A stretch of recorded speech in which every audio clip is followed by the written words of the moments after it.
Mnohé z týchto stvorení majú nadprirodzené schopnosti, či už dobre alebo zle, ktoré ani v súčasnej dobe nemajú fyzikálne vysvetlenie. Mýtické bytosti boli súčasťou ľudskej kultúry počas vekov a vo všetkých častiach sveta. Nie sú to len rozprávajúce stvorenia či zvieratá schopné komunikovať, ale sú tiež veľmi inteligentné. Tieto stvorenia sú vždy zložené z existujúcich zvierat alebo zvierat a ľudí. Niektoré z týchto tvorov mohli existovať v minulosti a mnoho veriacich prinieslo fosílie ako dôkaz ich predchádzajúcej existencie. Preto som zostavil zoznam tých najzaujímavejších mytických bytostí. 4. miesto – Kerberos. Kerberos je v antickej mytológii trojhlavý pes, ktorý strážil podsvetie pred odchodom mŕtvych. Je znázornený s 3 hlavami, dračím chvostom a na hlavách má na miesto srsti hady.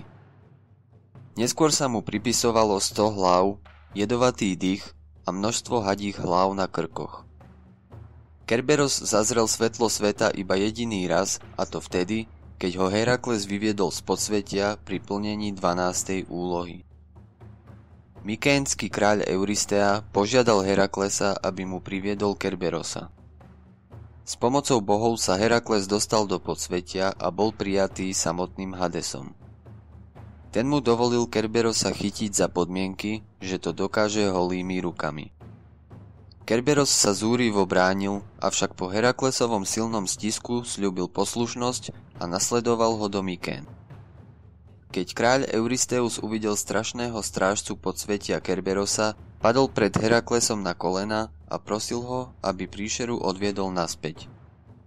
Iba Orfeus dokázal očariť Kerberosa svojim spevom a Aenas a niektorí ďalší vyvolení, ktorým bohovia dovolili vstúpiť do podsvetia, ho uspali medovým koláčom. Kerberos je najčastejšie zobrazovaný na vazových maľbách. Kerberos bol predlohou pre trojhlavého psa z Harryho Pottera alebo taktiež ako monštrum zo seriálu Lost. Podľa Kerberosa je pomenovaná organizácia Kerberus v hernej sérii Mass Effect alebo tiež mesiac planéty Pluto bol pomenovaný Kerberos. 3. miesto – Kyklop. Kyklopy boli obrí s jedným okom uprostred čela. Podľa gréckeho básnika Homera tvorili národ, ktorý žil v zemi zvanej Hyperia. Žili v jaskyniach, preto tiež boli nevzdelaní a suroví. Najznámejší Kyklop bol Polyfemos, ktorý bol synom boha Poseidona. Podľa Hesiodosa boli len 3 Kyklopovia – Steropes, Brontes a Arges. Ich otcom bol boh neba Uranos a matkou bohyňa zeme Gaia. Pridali sa k najvyššiemu bohu Diovi, keď sa postavil proti svojmu otcovi Kronosovi a ukovali mu hromy a blesky, s pomocou ktorých zvíťazil. Táto zbraň bola spoločným dielom všetkých 3 Kyklopov. Steropes zhotovil blesk, Brontes pridal hrom a Arges pridal jas. V boji proti Kronosovým titanom zároveň poskytli Hadesovi prilbu neviditeľnosti a Poseidonový trojzúbec. Ich dielom sú vraj aj luk a šípy, ktoré používala bohyňa Artemis. Prilbu neviditeľnosti potom Hades požičal Perzeusovi pri jeho zápase s Medúzou. Rímania v nich videli spravidla pomocníkov boha Vulkána, gréckeho Héfaista. Žili vraj na Sicílii, dielňu mali pod Etnou a v sopke na jednom z Lipárskych ostrovov. Kyklopy dávno vyhynuli, zachovalo sa len množstvo ich vyobrazení od antických aj moderných umelcov. Kyklopovia vraj tiež postavili kyklopské hradby miest Tirinc a Mykény na Peloponéskom poloostrove. Taktiež zvuky vychádzajúce zvnútra sopiek boli pripisované ich činnosti. Hovorilo sa, že týchto Kyklopov neskôr zabil Apolón, keď Zeus zniesol zo sveta jeho syna Asklepiosa zásahom blesku, ktorý mu práve Kyklopovia zhotovili. 2. miesto – Banshee. Banshee je írska a škótska mytologická bytosť, ktorá je známa ako víla smrti. Podľa povestí má každá dôležitá rodina v Írsku svoju vlastnú Banshee, a najčastejšie sa zjavuje významným šľachtickým rodinám, no občas ju môžu zazrieť aj obyčajní ľudia. Ak má zomrieť mimoriadne dôležitá osobnosť, môže sa zísť aj viac banší na jednom mieste. Banší bola vždy spájana s dušou mŕtvej víly alebo zavraždeného nevinného dievčaťa a zjavuje sa v troch podobách. Spravidla sa zjavuje ako krásne dievča s bielými očami a dlhými, obvykle bielými vlasmi, oblečená v bielej či svetlošedej a rovnakú farbu má aj jej pleť.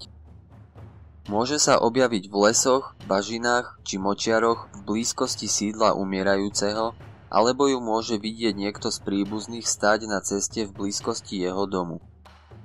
Často plače a vydáva nepríjemné, uši trhajúce kvílenie.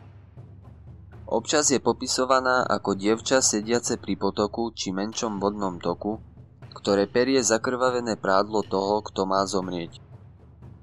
Občas sa ukazuje aj ako starena v čiernom a taktiež sa môže objaviť v podobe lasice, hranostaja alebo šedej vrany, čo sú zvieratá v Írsku spájané so smrťou a čarodejníctvom. Banshee sa v rodine objaví raz za 250 rokov. Schopnosť Banshee sa objaví v dospievajúcom veku, a to tak, že daná osoba má neustále nočné mory alebo sny, ktoré naväzujú na seba. Taktiež môže počuť zvuky, ktoré obyčajní ľudia nepočujú. Niektoré dokážu vidieť tiene a cítiť mŕtvú dušu v podobe vetru alebo prievanu. Mŕtve duše vyhľadávajú Banshee a snažia sa ju požiadať o pomoc, pretože Banshee ich dokáže vypočuť a predať odkaz pozostalým. Prvé miesto – drak. Drak je mytické zviera vyskytujúce sa v mnohých kultúrach. Predstavy o vzhľade draka prešli mnohými premenami a preto jediné, čo je možné s istotou tvrdiť je, že ide o tvora s jednou hlavou alebo viacerými hlavami. Zjavne drakom s najvyšším počtom hlav bol stohlavý Ladón, naproti tomu čínske draky sú zásadne jednohlavé.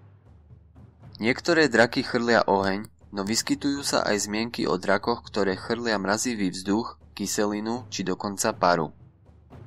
Základná stavba dračieho tela začína hlavou. V nej má mozgovňu približne tak isto veľkú ako u delfína, čo zaručuje aj určitú inteligenciu. Draci sú schopní vidieť aj v tme a za zlých poveternostných podmienok. Oko draka chráni priesvitná blana pred prudkým vetrom a žiarom. Vzhľadom na mohutnosť ňufáku je dračí čuch citlivý a dokáže zacítiť korisť na 10 kilometrov. Sluchové orgány sú citlivé a líšia sa od druhu draka. Niektorí draci majú vysoké uši, iní v podobe membrány, ktoré splývajú s hlavou. Na hlave môže mať aj jeden pár rohov, slúžiace na obranu alebo zápasenie medzi samcami. Európsky drak má 4 končatiny, jeden pár krídel a chvost. Končatiny sú mocné a uspôsobené na rýchly rozbeh pri vzlete. Krídla majú profil netopiereho krídla a pozostávajú z rovnakých častí, s tým rozdielom, že nábežná časť, ktorá spája trup draka, je zo silnej svaloviny a slúžia prakticky ako ďalší pár končatín. Chvost slúži v lete ako kormidlo, z anatomického hľadiska je dôležitý na reguláciu teploty tela a uskladňovanie tuku počas zimných období, kedy je drak najmenej činný. Pokožku tvoria tvrdé šupiny, ktoré sú však citlivé na svetlo a ľahko absorbujú teplo, taktiež sú rôzne sfarbené do kamuflážových farieb. Spodnú časť draka tvoria krčné, hrudné a brušné pláty, ktoré chránia citlivé orgány a genitálie. Zaujímavé je však to, že majú schopnosť absorbovať chlad ako teplo a s určitosťou slúžia na reguláciu tepla, takto nedôjde k prehriatiu draka. Priemerná dospelá európska dračica pokladie 3 až 6 vajec. Vajcia sú sfarbené do svetlých farieb a pokryté tmavými škvrnami z dôvodu kamufláže pred dravcami. Dospelosť draka začína v 50. roku života, staroba v 90. Priemerný európsky drak sa dožíva približne 100 až 120 rokov. Chrlenie ohňa predstavuje obranný systém draka, znova závisí od druhu. Princíp chrlenia je nasledujúci. Drak naberie najprv vzduch do vzduchového vaku pri žalúdku. Tento vzduch sa prepustí do ďalšej komory, kde je uskladnená horľavá kvapalina alebo bionapalm. Ten sa skladá prevažne z alkoholu, ktorý vzniká kvasením potravy, predovšetkým ovocia a cukrov. Tento vzduch vytlačí kvapalinu do dvoch kapilár, ktoré sa na konci zužujú. Kapiláry vyúsťujú na vnútornej strane tlamy po oboch stranách. Tu sa rozpráši pred drakom a pomocou živočíšnej elektriny sa výbojom zapáli. Systém zápalu je skoro totožný s obranným systémom elektrického úhora. Chrlenie je však dočasné, keďže drak spotrebuje svoju kvapalinu pomerne rýchlo a preto ju využíva len v najnutnejších prípadoch alebo vtedy, keď je komora s bionapalmom preplnená. Dúfam, že vás video aspoň trochu zaujalo a budem rád za každú pochvalu alebo kritiku v podobe či už komentáru, palca hore alebo dole, alebo zdieľania.